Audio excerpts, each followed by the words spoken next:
Hello and welcome to a live post-match reaction to the Crusaders versus the Sunwolves. The Crusaders won, what was it? It was 33-11 in the end, but they didn't have it all their own way, and it was a bit of a chilly evening down in Christchurch. Hi, I'm Paul, the guy behind DrivingMaul, a podcast, YouTube channel, Twitter account and website bringing you the best in rugby predictions and opinion, and bringing you the best in rugby gaming via YouTube, and he's looking well chuffed with himself now. It's Steve. How are you doing, sir? I'm very, very good. You can continue with more of those accolades. Would be good. Carry on. I might even tell people what your channel's called, which is Cornflakes Crib. So check that out. L is actually a number 1. It's all confusing. I don't know why he does that, but hey, it's what the youth do nowadays, you know. Can't argue with that. Come along, all the youth. Come to me. And all the old age codgers. Yeah, look, there's grey hair and everything. Yes, that's why I wear the hat, so I don't have to worry about my hair. It's great. Anyway, are we supposed to be talking about rugby, or are we talking about other shit? I don't know. I think I need a hat. Language, well. You do. Absolutely. Yep. Oh, dearie me. Sorry. Yes, I have been down at the local beer festival today, so yes, it has been a very good day, and it looked like it was going to be a good day for the Crusaders early doors, with a try within the first 60 seconds.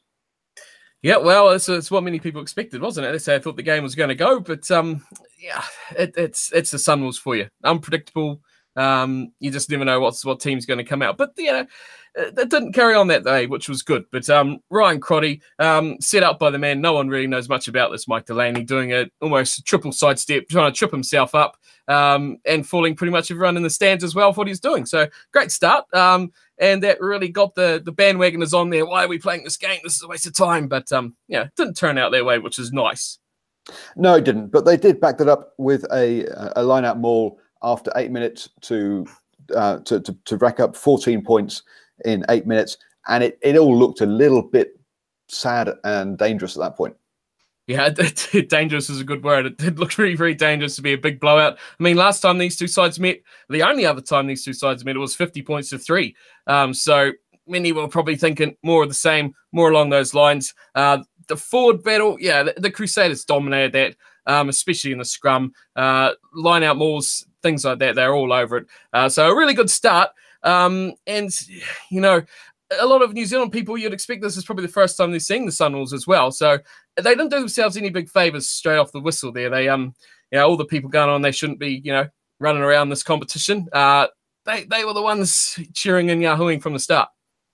So did the Crusaders, though, take the Sunwolves a bit sort of lightly? I mean, there's no Whitelock, there's no Cody Taylor. We had Hunt starting on the bench. As you say, Delaney started in his place. I've forgotten the other name, scrum half, who was missing. There's no Goodhue. There's no Havali. There's 5-6 players who have been starters for the Crusaders this year, not in the side. So did they take it a little bit too? Well, what do you expect them not to? I mean, teams are doing that against the Blues now as well. I mean, the Highlanders rested half their team against the Blues. It's a long season. Yes, maybe they did a little bit, but can you blame them? I mean, they've got to look at that. In the end, they got what they come for. They got the bonus point, they got the victory, and that is, be it low scoring, be it by 80 points. In the end, doesn't really matter. They took the 5, which is what they came for. Yes, maybe they did a little bit, but you know that's why the Crusaders keep churning out these top-level players, is because they do blood them throughout a season. You know, in a year or two, we're going to be sitting here and saying, this guy that debuted versus Sunwolves 2 years ago, now look at him. Absolutely, and unfortunately, we did see a number of injuries to the Crusaders. Early doors, Fennell went, and so with Crotty rested, that meant we had another player getting, as you say, lots of game time, exposure to Super Rugby, and he came on and didn't do himself any harm at all. But yes, the Sunwolves came back after that. Basically, the first 2 minutes didn't get the ball, but then they got it through a few phases, got advantage, and Little got himself a little try in the corner. Yeah, well, they took advantage, didn't they, of being a man up at that stage, because that was when Ben Fennell got injured and was out of the game. So effectively, it was a self-imposed yellow card almost, which we like to see. I might start adding them to my tallies as well. But yeah, they had a man up, and yeah, they kept the ball for a long time, keep repeating phases after phase, and eventually, what I think ultimately the Sunwolves, yes, they lost the match, whatever, but ultimately in this game, I think they played pretty well, and I think what they can put that down to mainly is the clean out or the breakdown on their own ball. Maybe the Crusaders didn't throw on as many players as other teams would have, but they were very, very consistent at cleaning out their own ball. Their back row, Labuschagne was amazing. We're used to that with players like Willie Brits and guys like him in this team, although he didn't play today, but they took that out very, very well. Very strong in that area. Front row, not very good at the scrums, but in that area, on open play, they were very, very good. And I think that was a big reason why they built towards that try, getting the ball out. Tanaka, super experienced and a very, very clever player. He's learned a lot of the Highlanders. Him, along for Pack, cleaning out very, very well. That led them on nicely. And a man up, they surely had to get over, and they did. Yeah, they did. And as you say, they didn't play Willie Brits tonight and a few others. Now, Willie Brits hasn't started for the last couple of weeks, and I think maybe he's not the first choice player that perhaps some of us think he is. I think they mentioned at one point that the Sunwolves have used 43 players this season, which is a lot of players, which means that we shouldn't be too upset with ourselves if we don't recognise all the players straight away. We should allow ourselves some lee room if they're playing that many different players as around this. And to some degree, I think in that first half, the weather became more of a talking point than actually the play did. So after 60 minutes, the rain and hail kicks in. So the rain kicks in first, then the hail quickly followed it. And for a time there, it looked like we're going to get the game postponed because of lightning. Yeah, that would have been interesting, wouldn't it? Yeah, that would have been really fun to see what would happen then, especially with the next match following on, and it would have stuffed up everything. That I was kind of interested if that would have happened, as what it would have done to everything. But yeah, weather, it's a massive part. I think that changed the game quite a bit too. I think both sides weren't playing that kind of rugby. They were playing, they want to score tries. It was Crusaders, they want to score tries anyway, but given against the Sunwolves, there was probably more of an emphasis on that from them. But we didn't see much, did we? George Bridge, Israel Dagg, the fabled return of Israel Dagg. He took a couple of high balls and he might as well have sat on the sideline and had a cup of cocoa because he didn't do much else in that game. But it's definitely turned into a forward-based game. But that weather, you don't get anywhere else in the world, do you? The 3 seasons in one day. Well, you say 3 seasons. The one season we didn't get was summer. Okay. Yes, you had winter, autumn, and spring, rain, wind, and hail, but no summer. Then that's for certain. And you're right. Both sides very quickly went, "Oh dear, this is cold and wet. We don't want the ball if we can have it. If it's not in their 22." And we switched to a kicking game fairly quickly. And I'm impressed, actually. Yeah, both sides, you say, sensible halves, very quickly switched, and they knew what to do. We didn't have teams, as we've seen some other teams before, irrelevant of the conditions, we'll try doing the same thing. No, both sides here, happy to put boot on ball. In fact, it was kind of a mirror, actually. You saw both sides grubber kicks through to the corner, that kind of stuff in that first half. Yeah, and like you see, experienced people in the 9 and 10 jumpers to a degree, knowing what they're going to do, especially the Crusaders guy Delaney and Hayden Parker. They've been around for a while, especially, and they know what that game style is needed to bring. But I thought at that same sort of time, the Sunwolves did represent a bit of a change to their style defensively. I thought they were very, very good defensively throughout that match, but they did up their tempo a lot around the half an hour mark or so. Rushed up massively, huge, big hits, taking guys out instantly when they got the ball, especially when the Crusaders went wide. And I thought that changed a big way the momentum of this match. And it took a while for the Crusaders to adapt. They did go a bit more tight, especially Rain as well alluded to that a bit more. But yeah, big change in the way they played. And much like what we've seen when they played the Lions, they started out that sort of tactic. And I think it changed the game quite a lot, especially the way the Crusaders attacked. Yeah, and Little had another good game. 10 tackles, none missed in that channel, which always helps. And the shifts were put in by various members of the forwards as well. Oh, geez. Here we go. Being dyslexic and a big lot of letters just don't match very well for me. But Labuschagne, I think it is, the 7 got through 15 tackles. He was a top tackler for the side. And yeah, they did get through a lot of work. But both sides, when I just quickly check, it didn't change late on, but both sides hit the 80% So yeah, 86% success for the Crusaders, 85% success from the Sunwolves. Yeah, good defensive shifts by both teams in this game, which is nice to see. I don't like seeing the 65% tackle rate, because what's the point in playing if you're not going to bother putting your shoulder in? Yeah, and you can single out a lot of guys in that Sunwolves team that did put a lot of work in on defence. I think the young Australian James Moore, I think his name's James, but Moore, the second row alongside Heading, very, very good. A lot of work, a lot of rough work as well. They really, really got involved. You already spoke. A lot of Sargent was amazing as well. So the impact, very, very good. Got around the field very nicely. I was impressed. Lafaeli again. I think he's one of the real standouts from that team. He really stood out nicely as well in that midfield with Little. Yeah, and I also thought that actually in that first half, there were a couple of times where the Crusaders had opportunities to score, but the Sunwolves were defending the line out more very well. They stopped them short. And yeah, I'd say there were definitely opportunities for the Crusaders that they left out there in that first half, but not totally down to their own ability, also down to the Sunwolves' ability to defend. So we go into the half at 14-5. Turnovers were 9 by the Crusaders, 6 by the Sunwolves, which showed you where the Crusaders were messing up. But the Sunwolves penalties, 4 given up by the Crusaders, 7 by the Sunwolves. And yes, basically one side was turning the ball over and the other side was giving away penalties. And that's what meant that we had a good 27 minutes with no scores. Yeah, and you got to say, given that weather as well, that both sides did handle the ball pretty well. There was a lot of excellent handling pickups from loose balls on the ground, things like that. So both teams really up there with that weather change. Normally completely, it's decently dry. It completely goes out the window. I thought they did very, very well to keep that intact. And like you mentioned, possession and territory pretty much dead even as well at that halftime point of the match. So the Sunwolves are certainly in that game. And, they went on a bit of a run too. So they were certainly in it, scoring points. And at the most stage of that game, they were certainly within a place of getting in that result. Oh, they were. And they came out the second half, got themselves a lot of territory, got themselves in the right part of the pitch, and some very poor box kicking by Drummond. Gave up one penalty, which went over the sticks. The Sunwolves then got a scrum penalty a few minutes later. And on 49 minutes, it's suddenly 14-11, and it's really game on. Yeah, 11 points straight, unanswered from the Sunwolves.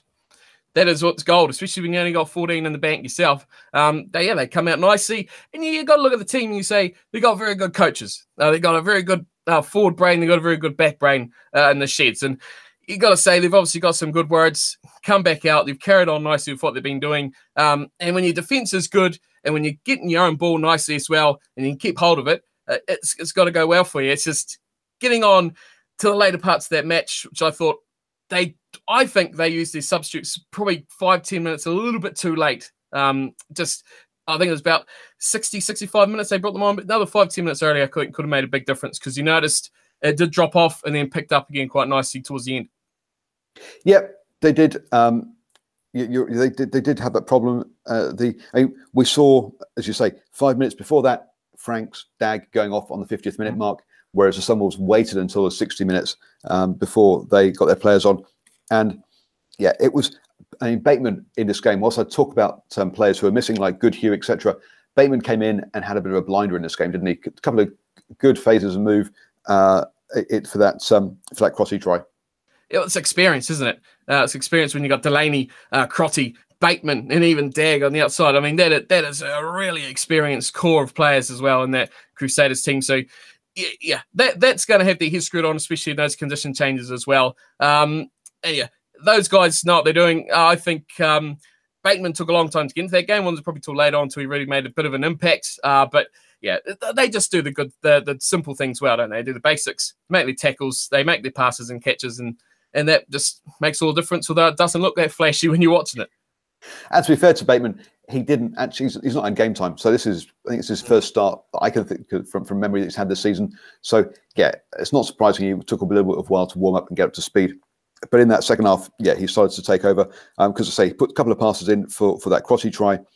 Then again, 5 minutes later, the Crusaders put a couple of phases together. Bateman spots there's no one else. There's lots of players outside him, so he just turns back inside, gives it to Matavelli, and off he goes in for another score. And yeah, Matavelli, there's a player who has been given an opportunity and he's grabbed it with both hands this season. Yeah, another strong, fast winger, isn't it? But yeah, they had to work hard for those opportunities, those outside backs. They didn't get anything gifted to them.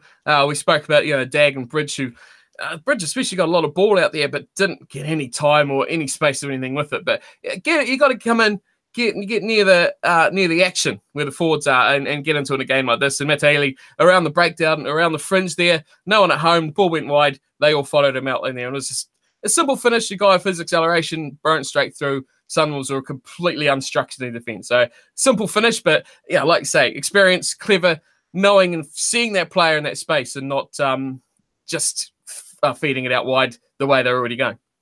Yeah, absolutely. And the Crusaders still got another chance at the corner. And again, the Sunwolves stopped them. They say Sunwolves did well in that lineup more.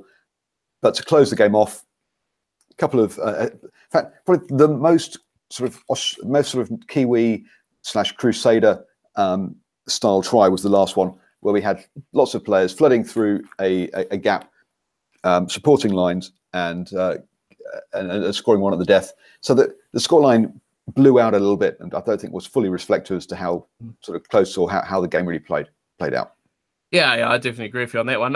Question marks. Surely, if it was a close game, to be asked on that last try, if there was less than 7 in it, it was a pretty marginal flat passes going through there. But given the time, given the player, I mean, Stratton, what a running style, isn't he? He's almost reminiscent of Aaron Major. Is he little goosenecked and arms were flailing and legs were going everywhere? It was quite a comical to watch there. But yeah, good on him.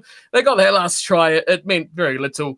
If not just blowing out the scoreboard in the end. But yeah, that's how the Crusaders play. And like the Sunwolves, they go right to the very end as well, don't they? Don't fall asleep, don't go away. Both sides were wanting to score more right till that 81st minute. Yep, totally. And say the Sunwolves didn't quite hold on to the ball quite so well in the second half. They turned over a few more, conceded some more turnovers. And basically from that 60 minutes onwards, didn't really get the ball, which is why we saw the possession and territory stats swing into Crusaders' favour in that second half, having like 65, 63% in those categories, which meant that, which showed that whilst this game was a bit close with only 3 points in it, there was only ever going to be one winner in this one, really. As soon as it got close, the Crusaders got their hands on the ball, went through a few more phases, and the Sunwolves struggled at the restarts in that second half as well, which didn't help them. But once they gave up territory, the Crusaders were going to come away with some points. Yeah, it's strength in the squad, isn't it? It's players you bring off the bench that are good enough to start normally as well. That's what the Crusaders generally are really, really good at. Coming on, and it's the way they play as well, the Crusaders. They like to really grind the result down, especially in conditions like that. Generally, you'll see them play a team, play their forwards down, grind them to defensiveness, and just hammer away at them forever, and then it opens up at the end. Kind of worked that way, given the way the match changed quite a bit. Not a typical Crusaders result there, but yeah, in the end, that full 80 minutes of top level rugby is what we've seen from the Crusaders. And yeah, little mistake. So that was something I was going to mention as well, was the line, the restarts, I should say, from the Sunwolves, a bit abysmal in a couple of them on their second half. And also, one thing I'd like your thoughts on, how lucky were they not to get a yellow card throughout that game? There were a couple of dodgy tackles, weren't there? Which is where you're going with this one. But yeah, so we had, 2 tip tackles, one of which was given a penalty, one wasn't. And we had a shoulder in there as well. But to me, that shoulder giving up as a penalty, I thought was extremely harsh. He did have an arm wrapped, and someone else pulled the guy down in front of him. So, yeah, I thought that was a very harsh penalty to give. But no, I think the ref was sensible. Yes, he could have thrown in a couple of yellow cards. I know it would have added to your tally, and your metrics are being ruined this season. But no, I think the ref was pretty much right there on that one. Yeah, on the match, as far as referee goes, I thought it was a good decision, because those tackles were a bit, marginally bad, weren't they? I mean, yes, if they gave out 2 or 3 yellow cards in that game, you would have said that's the rules, that's how you got to play it by. But yeah, in the end of the day, you got to look at that. Israel Dag, he needed a present to come back to Super Rugby. He got it, delivered, hand delivered as well, straight to the turf. That's the thing. And yeah, that shoulder tackle, marginal. The goal was already going backwards as well. So I thought, overall, the referee not one I'm normally super happy to see. He's all right, but did let the game go on pretty well and didn't do anything silly that would ruin it, because at that stage, the Sunwolves were in their game, and it would have ruined what would have been a decent effort by them. Absolutely. And neither guys landed on the head. They both landed on their backs. So, yeah, all fine. A couple of things from the stats which sort of surprised me a bit is just, if we look at the stats of the Crusaders, you have players like sort of Bridge with 4 passes, Dag with 1, Bateman 10, Crotty 6, Mataleni 3, Delaney 7. So all the players, you can see the ball's gone through the hands and the backs. If we look at the for the Sunwolves on the other hand, Tupu 5 passes, but Sumaka 0, Lafeli 3, Little 0, Fukoa 0, Parker 9. They're perhaps a little bit too predictable at times in the backs there, and they need a little bit more invention and passing between the players, because whilst I think Little's had a good game, 5 runs for 6 meters. Defensively, he was great. Attacking, a waste of space. Yeah, and I guess that's the way the Sunwolves go. They got danger players, don't they? And they got players that they put the onus on to do the job, to break the line, to get forward momentum. The guys like Lefelia, one of them that definitely do it. Little, obviously, is another one. Samaki on the ring, definitely one. Fukuoka, we hardly even seen him, but they got guys that generally are those sort of players that do it themselves. They're guys that make things happen. And really, outside Parker, they are just smashers. They are breakers, and that's what they do. So not surprising to see those sort of stats, but that's just their style of play. It is, but it does mean we kind of associate them with this running style. But actually, if we look at the stats, you can defend pretty narrow against them, because if it's further than Tanaka can pass, he got through 59 passes in this game, which as a scrum half you kind of expect. But then everybody else getting through less than 10, even your fly half, shows you that it's kind of it's he's passing it to somebody and they're running. It's pretty much their game plan. Whereas the Crusaders, a lot more inventive. Bateman is out at what was considered kind of outside centre, even though he floated into first receiver quite a bit. Got through 10 passes. It's very, you can tell just by looking at the stats the different game plan. Yeah, it was interesting as well when the weather changed. I thought that would have hampered the Sunwolves more than actually helped them, because the style that they do try and play is quite open. Yes, they got a decent pack of imported players, but overall you'd think out that open play of the likes of Lafayette and players like that is where they can excel in the game. And I thought this could be where the Crusaders really grind it down and completely control and dominate territory and possession, kick to corners, force some mistakes on the Sunwolves. But I don't think that it turned out at all that way. I thought, if anything, it did actually kind of bring more out of the Sunwolves than we would have expected them to come. So it was good. I think it definitely showed a different side of the Sunwolves, because it's always sunny over in Japan and Singapore, wherever they play. So, and in South Africa and in Australia, wherever, they don't get this sort of weather much. And to see them actually boost a little bit or play a bit better or match that sort of level for a good part of the game, I thought it was quite encouraging for them. No, absolutely. But there is a good question here in the chat. Should this game have been played in Nelson, though?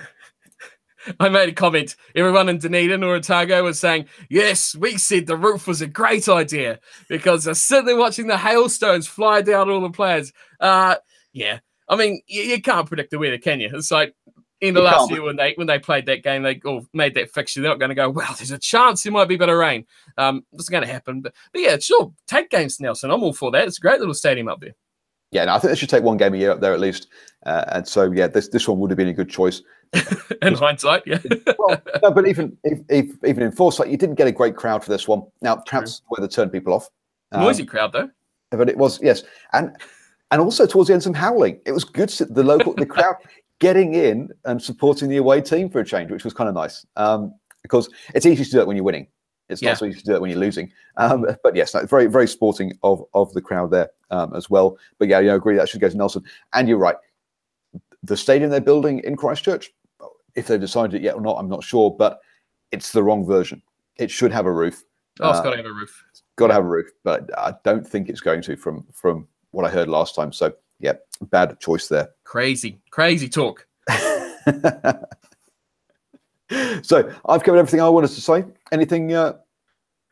Any kind of points Do you think one bring up? You kind of nailed everything I wanted to say about that game. Overall, when I started watching this match, I was having good eyes on Franks and Dag coming back from injury. Of course, on New Zealand perspective, the guys that we want to see and see if they're up to scratch for international honours later on. Franks, I thought, had a cracking game. Of course, his front row buddies and him just destroyed the scrum all over the game. As expected, I guess, but I guess that sort of quality front row player is just another level, isn't he? Just showed that he is just a different tier sort of player. Yeah, but overall, good to see, you know, these old guys coming back, winding back the clock. Hopefully we don't see Mike Delaney again. Won't be too sad to not see Bateman again as well. But yeah, overall, I think I'm looking at the positives from the Sunwolves.